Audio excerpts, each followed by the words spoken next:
Ada sebagian orang yang menganggap kubah itu hukumnya wajib.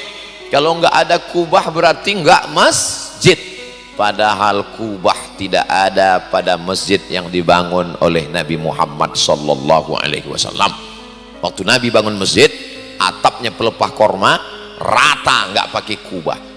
Jadi kalau dipakai definisi, kalau enggak dilakukan Nabi bid'ah, berarti membuat kubah di atas masjid adalah enggak ada. Saya ngomong begitu. Kubah itu datang belakangan, guys. Ketika Islam sampai ke Bizantium, nama kaisarnya Kaisar Bizanti, lalu dia membuat kerajaan namanya Bizantium, itulah yang dikenal dengan Romawi. Ada satu ayat surat dalam Quran khusus untuk bangsa Rom yang besar, namanya surat Ar-Rum.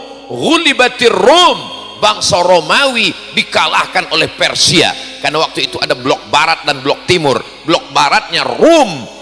Rum itu di mana sekarang? Italia, Eropa.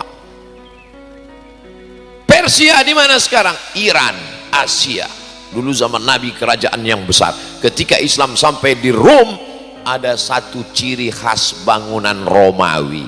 Apa dia? Tiang tengahnya melengkung.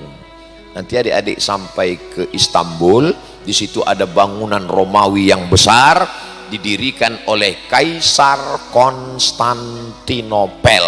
Dia membangun kota, namanya bangunan kota Konstantinopel, nama kaisarnya Konstantin. Bangunannya tiang melengkung, dirubah oleh Muhammad Al-Fatih menjadi Masjid Hagia Sophia. Panjang umur, sehat badan, kita berangkat umroh dan akan lanjutkan ke Turki menemui adik-adik kita insyaallah. Amin.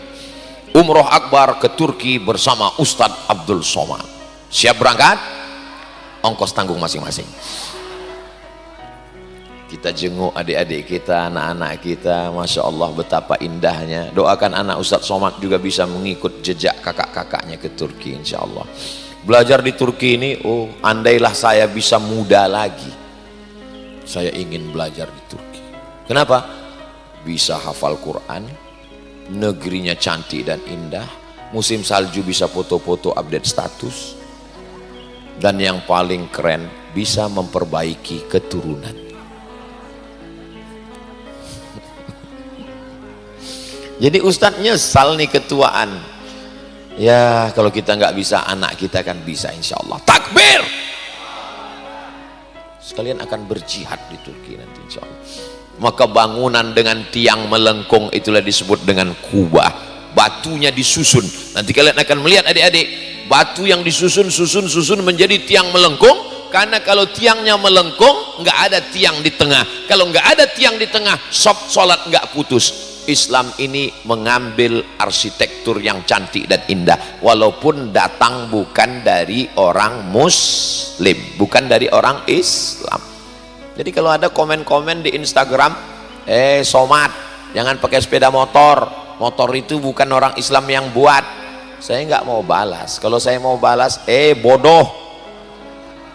Dalam Islam itu pakai arsitektur apapun boleh, pakai alat apapun boleh, karena tidak terkait dengan akidah.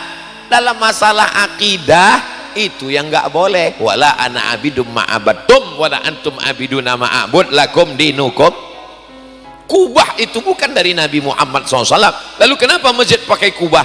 Karena kalau pakai tiang melengkung, nggak ada tiang di tengah. Kalau nggak ada tiang di tengah, sopnya nggak putus. Bagus, semua yang bagus-bagus boleh diambil.